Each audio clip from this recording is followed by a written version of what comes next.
Perlas del libro de Marcos. El primer día de la semana, el domingo, Jesús resucita. Se aparece a María Magdalena. Ella cree, pero los apóstoles no. Se aparece a 2 discípulos. Ellos creen, pero los apóstoles no. Posteriormente se aparece a los 11. Les recrimina su incredulidad y les da la comisión de evangelizar el mundo. Gracias te damos, buen Dios, por permitirnos ingresar al estudio de las perlas del capítulo 16 de Marcos. Guíenos, Señor, a lo largo de este estudio y permítenos entender tu palabra, tu mensaje. En el nombre de Jesús te lo pedimos. Amén. Apreciados hermanos y hermanas de esperanza, estamos culminando el estudio de las perlas del libro de Marcos. Como ustedes se habrán podido dar cuenta, aparentemente Mateo y Marcos nos dan mensajes repetitivos, pero como verán, no es así. Cada evangelio tiene su propia particularidad. Mañana ingresaremos al Evangelio de Lucas, y Lucas tiene su propia particularidad. Hay mensajes que están en Lucas que no están en los demás evangelios.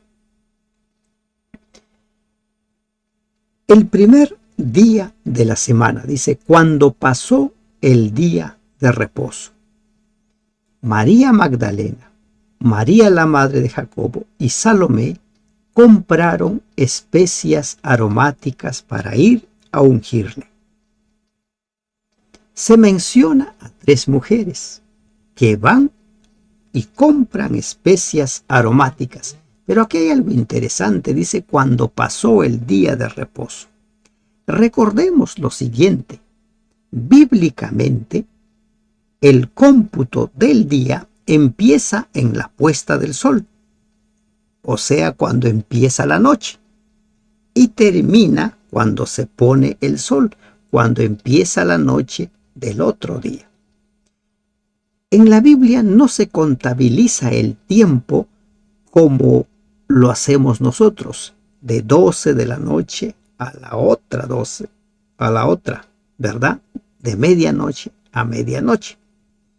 ¿Y dónde encontramos esto? Hay varios pasajes. El más claro es el capítulo 1 de Génesis, cuando Dios va creando día por día, dice, y fue la tarde y la mañana. Tarde, en la versión Reina Valera, se refiere a la parte oscura. Por eso es que ya las versiones modernas no dicen fue la tarde y la mañana, sino dicen fue la noche y la mañana. Entonces, teniendo en cuenta este cómputo, recordemos un poco.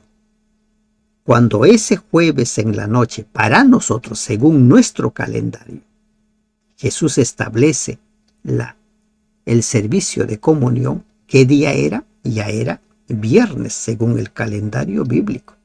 ¿Se dan cuenta?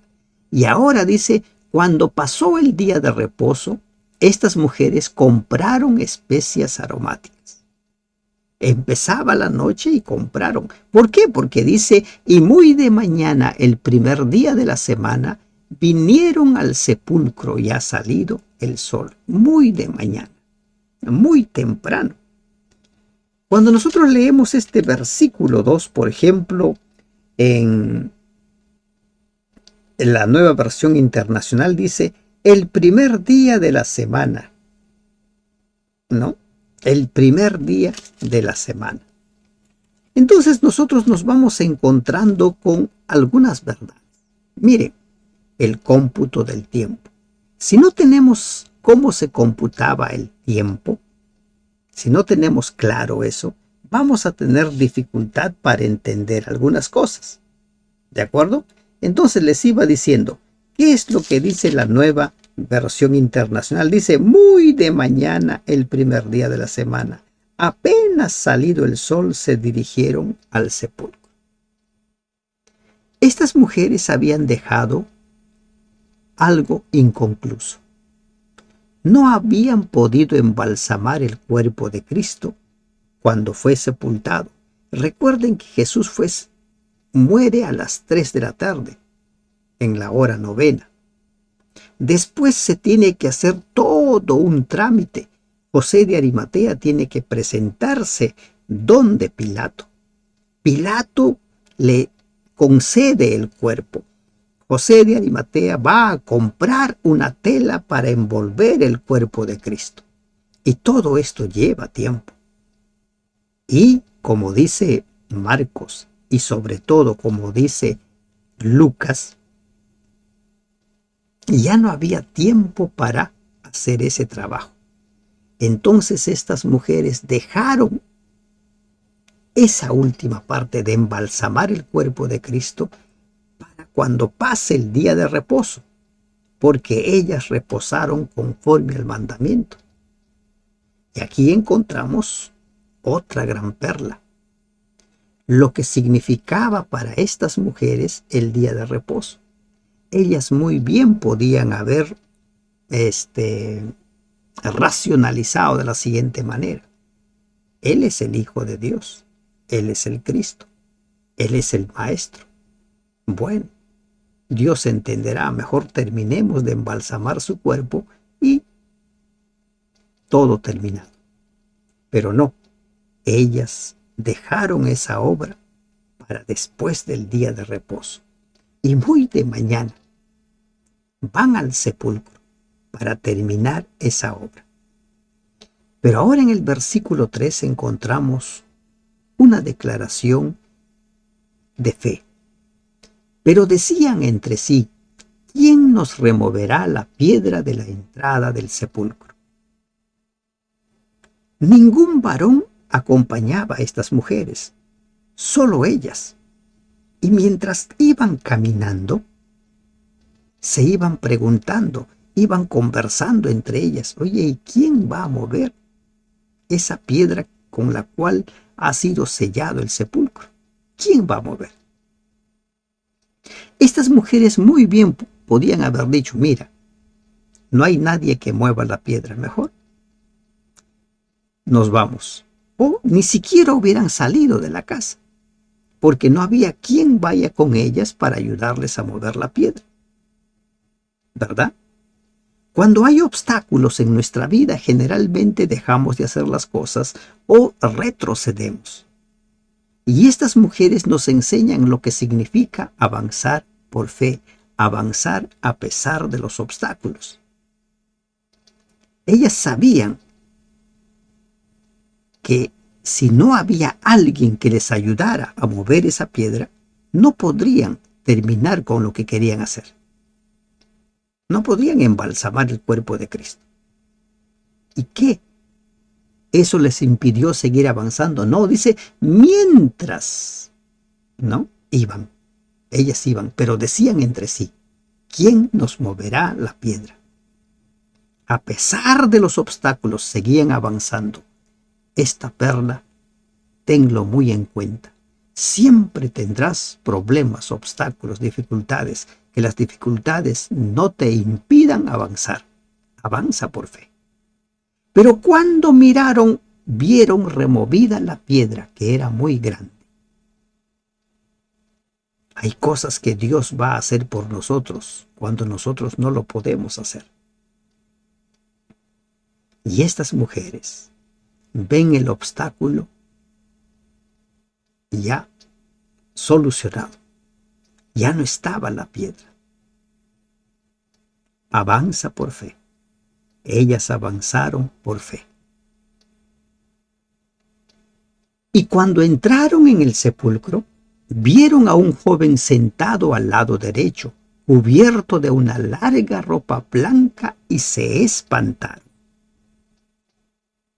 ¿Cómo reaccionaría usted si ve a un joven sentado cubierto de una larga ropa blanca, brillante? ¿Tendría también miedo? ¿También se espantaría? Con seguridad que sí, porque no es normal ver, ¿verdad?, escenas como esta. Pero este joven les dice: mas él les dijo: no os asustéis, no se asusten. Ustedes buscan a Jesús el Nazareno, el que fue crucificado. Él ha resucitado, no está aquí. Miren el lugar donde le pusieron, no está aquí. Las mujeres iban al sepulcro a pesar de la piedra que impedía. Fueron al sepulcro pensando en embalsamar el cuerpo de Cristo, porque ellas tampoco creían en la palabra de Jesús, que en más de una ocasión había dicho que iba a resucitar. Y ellas llegan al sepulcro. ¿Y qué les dice? Ha resucitado. No está aquí. Miren el lugar donde lo pusieron. Aquella mujer en la casa de Simón el leproso había ungido el cuerpo de Cristo. Estas mujeres llegaron tarde, ya no estaba el cuerpo. Pero id, decid a sus discípulos y a Pedro que él va delante de vosotros a Galilea, allí le veréis como os dijo. Ahora este ángel les recuerda a estas mujeres que el punto de encuentro será en Galilea. Y se comisiona a estas mujeres que vayan donde los discípulos y se dice y a Pedro. ¿Por qué se dice y a Pedro? Recuerden que Pedro había negado al maestro. Y Pedro debía estar más abrumado. Si los demás apóstoles estaban tristes y llorosos, como dice el versículo 10, Pedro debía estar en peor situación. Con vergüenza, sentimiento de culpa. Digan a los discípulos que vayan. Ellos solo escaparon, si cabe la palabra. Pero Pedro lo negó. Pero también dile a Pedro que vaya. No sé qué pecado has cometido, no sé qué falta has cometido, pero a pesar de esos pecados el Señor te llama. Y ahora se les dice a ellos, el punto de reunión es Galilea. Y estas mujeres se fueron huyendo del sepulcro porque empezaron a sentir temblor y espanto. Todo era nuevo. Todo era extraño. Y no era para no temer, ¿verdad? Es normal, son reacciones propias. No decían nada a nadie porque tenían miedo. Se habían llenado de miedo. La noticia que habían recibido realmente les sacó de sí. No decían nada a aquellos con quienes se encontraban al entrar en la ciudad. Algunos han interpretado mal esta afirmación diciendo que significa que las mujeres no dijeron nada a los discípulos y que por lo tanto Marcos aquí contradice a los otros autores de los evangelios. Una conclusión tal no tiene ningún fundamento. Ellas tienen una misión y van a cumplir esa misión. Habiendo pues resucitado Jesús por la mañana, el primer día de la semana, apareció primeramente a María Magdalena, de quien había echado 7 demonios. Es interesante cómo se presenta aquí a María Magdalena. Dice, de quien había echado 7 demonios. Esta mujer era una mujer restaurada, era una mujer a quien Jesús había devuelto a la vida. Si el endemoniado gadareno tenía mucho por qué agradecer a Jesús y quería seguirle, esta mujer también tenía mucho de qué agradecer. El Señor había expulsado de ella 7 demonios, y 7, recuerden que no es un número literal, es para decirnos prácticamente la totalidad, poseída completamente. Y Dios había restaurado a esta mujer, y esta mujer siguió al maestro. El maestro ya estaba muerto y en agradecimiento había ido para terminar de ungir su cuerpo para la sepultura, aunque ya estaba sepultado. Yendo ella, lo hizo saber a los que habían estado con él que estaban tristes y llorando. Tú puedes estar desanimado, tú puedes estar triste, tú puedes estar llorando, pero busca al Mesías, busca al Maestro. No te quedes triste y llorando. Tu tristeza se va a ahondar, tu depresión se va a ahondar. ¿De quién había echado 7 demonios? Esta mujer fue y cumplió con la comisión. Esta mujer fue la primera en ver a Jesús. ¿Y por qué fue la primera en ver a Jesús? Porque fue a buscar a Jesús. Fue a buscar a Jesús por motivos equivocados. Ella seguía pensando que estaba muerto, pero iba a buscar a Jesús de corazón. Quería terminar de ungir ese cuerpo. Y ahora Jesús se le presenta vivo. A propósito de la resurrección, leemos nosotros en 1 Corintios 15. Esa resurrección de Jesús es la que garantiza el perdón de nuestros pecados. Alguien puede decir, pero ¿cómo es esto? No puede ser. Sí, 1 Corintios capítulo 15, cuando el apóstol habla sobre por qué era necesario que resucite, dice, el versículo 16 dice, porque si los muertos no resucitan, tampoco Cristo ha resucitado. Y el 17, y si Cristo no ha resucitado, la fe de ustedes es ilusoria y todavía están en sus pecados. No que con su muerte ya estaba pagado nuestros pecados. Sí, con su muerte se derramó esa sangre. Pero ese Cordero de Dios debía resucitar. Porque si quedaba muerto, pues todos también morimos. Para consumar nuestra salvación, Él debía resucitar, y ahora ese Cristo resucitado se aparece a esta mujer. Se aparece a María. Y ella fue y se lo hizo saber a los apóstoles. Los apóstoles, ¿qué hacían? Estaban encerrados, tristes y llorando. Si tú te quedas encerrado, triste y llorando porque has tenido una gran decepción, porque te sientes frustrado, porque tienes demasiados problemas, esos problemas van a crecer en lugar de disminuir.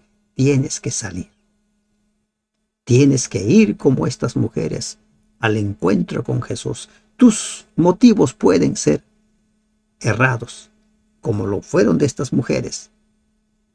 Pero vas a encontrar a Jesús, vas a encontrar al Dios vivo. Ellos, cuando oyeron que vivía y que había sido visto por ella, no lo creyeron. ¿Por qué estos apóstoles no creyeron al testimonio de esta mujer? ¿Por qué estos apóstoles no recordaban las cantidades de veces? ¿Cuántos? 5, 6, 8 veces que Jesús les dijo, yo voy a morir y voy a resucitar el tercer día. Y aquí hay otra gran lección. Si tú quieres aprender, si tú quieres descubrir la verdad, tienes que vaciarte de tus ideas preconcebidas, de tus conceptos. Tienes que vaciarte. ¿Cuál era el problema de estos apóstoles? Como dice Lucas 23:32, cuando Jesús se aparece a los dos que van camino a Emaús, ellos dicen, nosotros pensábamos que Él redimiría a Israel. ¿Qué es lo que pensaban? Que el Cristo vendría para derrotar a los romanos y sentarse en el trono de David. Y como ahora había muerto, estaba prácticamente derrotados. Sus esperanzas habían muerto. La desesperanza los embargaba. ¿Y qué estaban? Llorando. Estaban tristes. ¿Cuántas de tus creencias no se fundan en la palabra de Dios? Tienes que creerle a la Biblia. Adán y Eva cayeron en pecado porque no creyeron la palabra de Dios. Creyeron la palabra de Satanás. Ahora estos hombres están tristes y llorando porque no creyeron en la palabra de Jesús, que en más de una ocasión les dijo: voy a morir y voy a resucitar el tercer día. Y todavía les dijo: nos vamos a encontrar en Galilea. Tienes que vaciarte de tus creencias previas para aceptar el mensaje. Si no, seguirás pensando como lo has venido haciendo. Las verdades, la luz que hay en la Biblia no te va a transformar si es que no dejas de lado, si no te vacías de tus conocimientos previos, de tus ideas previas. Si tú eres uno de los que creen que el domingo es el día del Señor porque Jesús resucitó, pues veamos ahora en Marcos si hay algún pasaje en el cual Jesús diga: bueno, de ahora en adelante el domingo es el día de reposo, y lo bendice y lo santifica. ¿Encontraremos? Hasta el versículo 11 no encontramos. Tienes que aceptar la verdad tal cual está dicha en la palabra de Dios. No como te lo dijeron, como te lo enseñaron. Y estos apóstoles no creyeron. Después de aparecerse a María Magdalena, dice: pero después apareció en otra forma a dos de ellos que iban de camino, yendo al campo. Esta historia lo vemos nosotros, también lo encontramos en Lucas 24. Camino a Emaús, pero aquí lo presenta Marcos de forma resumida. Dice: de otra forma. Recuerden que estos dos caminantes, si usted lee la historia en Lucas, no lo reconocieron. Pero Marcos simplemente dice: se les apareció de otra forma, yendo al camino. Ellos fueron y lo hicieron saber a los otros, y ni aún a ellos creyeron. Vino un testimonio de María Magdalena: ha resucitado, no creyeron. Ahora viene el testimonio de dos discípulos y tampoco los apóstoles creen. Miren, puede haber una suma de razones por las cuales ellos no creyeron, pero las creencias previas son determinantes. Jesús les habló muchas veces, no le creyeron a Jesús. Envía a María Magdalena y no le creen a María Magdalena. Envía a estos dos discípulos y no creen a los dos discípulos. Tan duros de corazón. Así somos nosotros. No queremos creer a la palabra de Dios.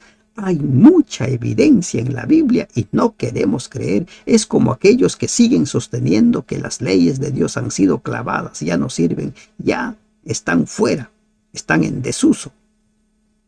Y suelen aplicar los escritos de Pablo y dicen: y Pablo dice, pero cuando Pablo dice en Romanos 3:31, luego por la fe invalidamos la ley, y Pablo dice: en ninguna manera, sino que con la fe confirmamos la ley. Y cuando Jesús dice: yo no he venido a anular, sino he venido a cumplir. Y cuando Jesús a lo largo de su ministerio utilizó su palabra y puso en alto los mandamientos, como en el caso del joven rico, donde le dice: si tú quieres tener la vida eterna, debes guardar los mandamientos. Para los que sostienen que las leyes han sido clavadas, para ellos todas esas verdades no sirven. Así es que no tenemos por qué admirarnos de los apóstoles. No creían. ¿Por qué? Porque sus saberes previos, sus creencias, impedían que ellos aceptaran esa verdad. Así como hay mucha gente que sus creencias impiden que acepten las verdades bíblicas.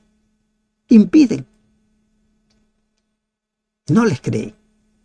Finalmente se apareció a los 11 mismos estando ellos sentados a la mesa y reprochó su incredulidad y dureza de corazón porque no habían creído a los que le habían visto resucitado. No creyeron. ¿Cuántos somos como los apóstoles? No creen. Y ahora Jesús tiene que presentarse ante ellos y reprocha su incredulidad. ¿Qué hace que seamos incrédulos? Empieza a examinar tu vida.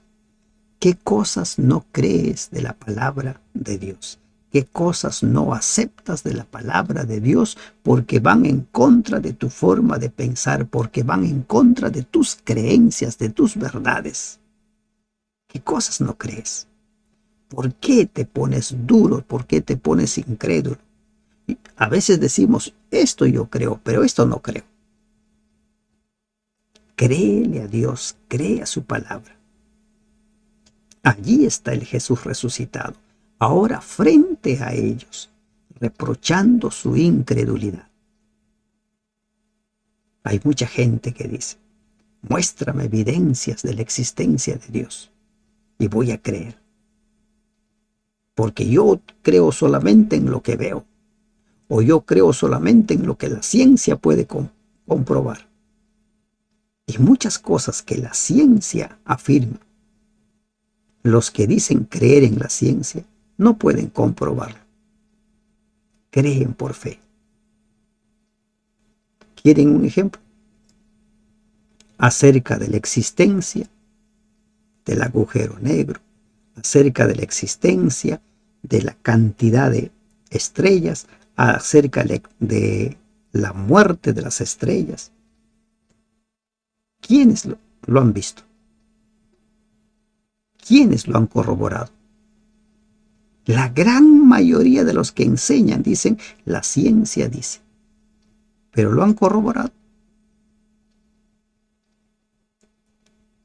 Lo mismo sucede en la palabra de Dios, pero la palabra de Dios es fiable. La ciencia cada tiempo se va corrigiendo. Ah, no, esto no era así. Pero la palabra de Dios es una verdad y una verdad absoluta. Créele. Y les dijo, id por todo el mundo y predicad el evangelio a toda criatura. Esa es la razón de ser de la iglesia.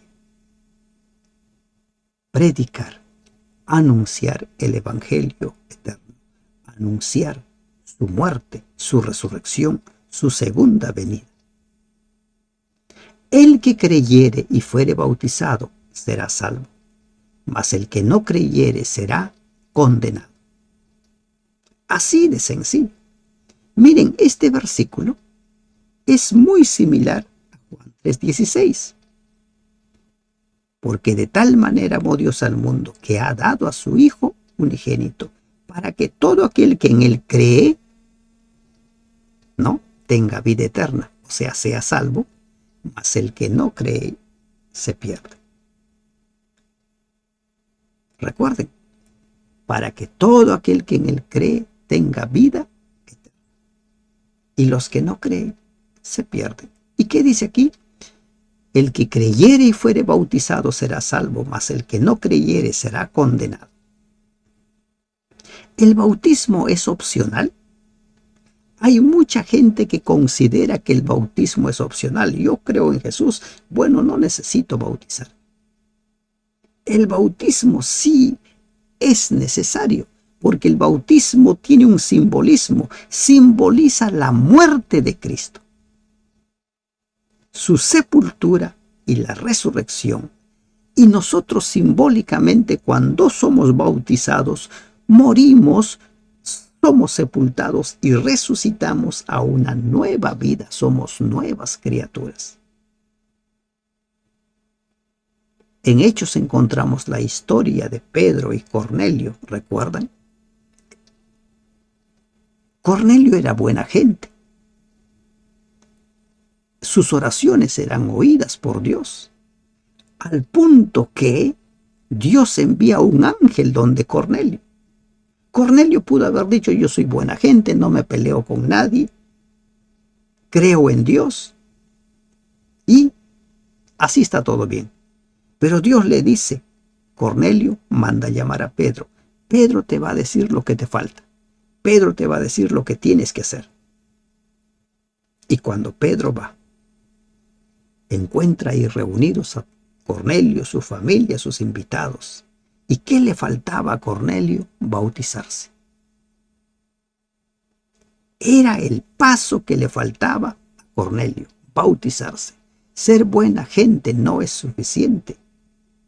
Dar nuestras limosnas, dar nuestras ofrendas, ayudar a los pobres, no pelearnos con la gente, no es suficiente. El bautismo es necesario porque por medio del bautismo tú confiesas tu entrega al Señor y estás dispuesto a morir, ser sepultado y levantarte a una nueva vida, el antes y el después.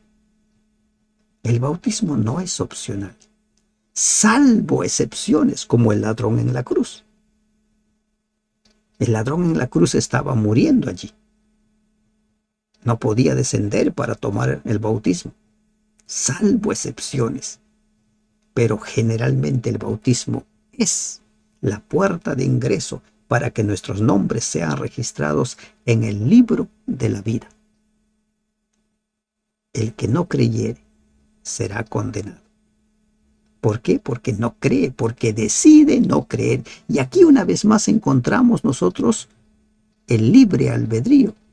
Tú tienes la última palabra, tú decides creer o no creer. Y estas señales seguirán a los que creen. En mi nombre echarán fuera demonios, hablarán nuevas lenguas, tomarán en las manos serpientes, y si bebieren cosa mortífera no les hará daño. Sobre los enfermos pondrán sus manos y sanarán. Esas señales seguirán, dice, a los que creen.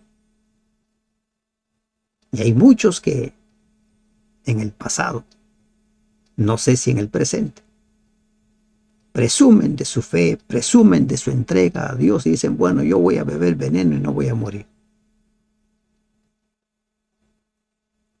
Una cosa es la fe, recuerden, no tentarás al Señor tu Dios. Y una cosa es la presunción o el presumir. Cuidado. Esto va a seguir, pero recuerden también lo que dice el libro de Efesios. Dios va dando dones. Recuerden cuando el Señor va llamando. Cada uno le llama para cumplir ciertas funciones. No todos hacen milagros. Todos los apóstoles no resucitaron. No todos. Siempre hay que avanzar por fe. Y en la medida que el Señor nos dé esos dones, si te da el don de hacer milagros, pues qué bien. Si te da el don de sanidad, pues qué bien. Pero todo es según los dones que Dios nos da como Él quiere. Pero que tenemos dones, sí. Pero que por lo menos tenemos un don, sí. Eso sí está asegurado. Son señales. Los apóstoles, en la medida que fueron predicando, fueron acompañando su mensaje con señales. Y el Señor, después que les habló, fue recibido arriba en el cielo y se sentó a la diestra de Dios. Aquí encontramos una vez más una declaración en favor de la deidad. Recuerden, dice el Señor, o sea Jesús, después que les habló, fue recibido arriba en el cielo y se sentó a la diestra de Dios, a la derecha de Dios el Padre. Encontramos dos personas. Para muchos les cuesta entender esto de el Padre, el Hijo y el Espíritu Santo. Les cuesta armonizar con la declaración de hay un solo Dios. Juan 17 deja en claro que eso de un solo Dios no es tanto de cantidad, sino es de unidad. Lean Juan 17, donde en más de una ocasión Jesús dice, para que ellos, los apóstoles, los discípulos, sean uno, así como nosotros somos uno. ¿Y qué dice aquí? Asciende Jesús y se sienta a la diestra. ¿Qué encuentra usted? ¿Una sola persona o dos personas? ¿Y qué ha dicho Jesús ya previamente? Y eso lo registra el Evangelio de Juan, que el Espíritu Santo va a descender. Y se sentó a la diestra de Dios. Y cuando nosotros leemos el libro de Apocalipsis 3:21, dice que todos los vencedores también se van a sentar allí, a la diestra del Maestro, del Salvador. Seamos vencedores. Y ellos saliendo predicaron en todas partes, ayudándoles el Señor y confirmando la palabra con las señales que la seguían. Los apóstoles, después de su incredulidad, después de dudar, se vaciaron completamente y cuando descendió el Espíritu Santo, como dice Hechos 2, ellos empezaron a proclamar el mensaje. Tu llamado, mi llamado, es para lo mismo, para proclamar el mensaje. Ninguno ha sido llamado para no hacer nada, ninguno ha sido llamado para estar sentado. Todos hemos sido llamados para salir y predicar el Evangelio eterno. Anunciar que Cristo viene, anunciar que Cristo murió, anunciar que Cristo resucitó por ti y por mí. Jesús resucitó el primer día de la semana. Hemos leído estos 20 versículos de Marcos, ya hemos leído también Mateo, donde nos habla de la resurrección, capítulo 27. Y en ninguno de ellos encontramos que el primer día fue santificado, fue bendecido como nuevo día de reposo. Jesús nos lo dijo. Nos falta Lucas y nos falta Juan. ¿En alguno de ellos encontraremos? María Magdalena fue restaurada y tuvo el privilegio de ver al Mesías resucitado, al Cristo resucitado. Los dos discípulos, como dice Lucas, al principio dudaban, luego creyeron. Los 11 apóstoles al principio dudaron y luego creyeron. Y reciben la comisión de ir a evangelizar. Y el que cree, tome el bautismo. El que no cree, no tomará el bautismo, pero su perdición también está anunciada. ¿Cómo te vas a relacionar con tu maestro? Créele, cree su palabra. Vacíate, que tus creencias se sometan a un escrito está. Él ha resucitado y Él va a venir pronto, pero mientras Él venga, cumplamos nuestra misión. Que Dios te bendiga.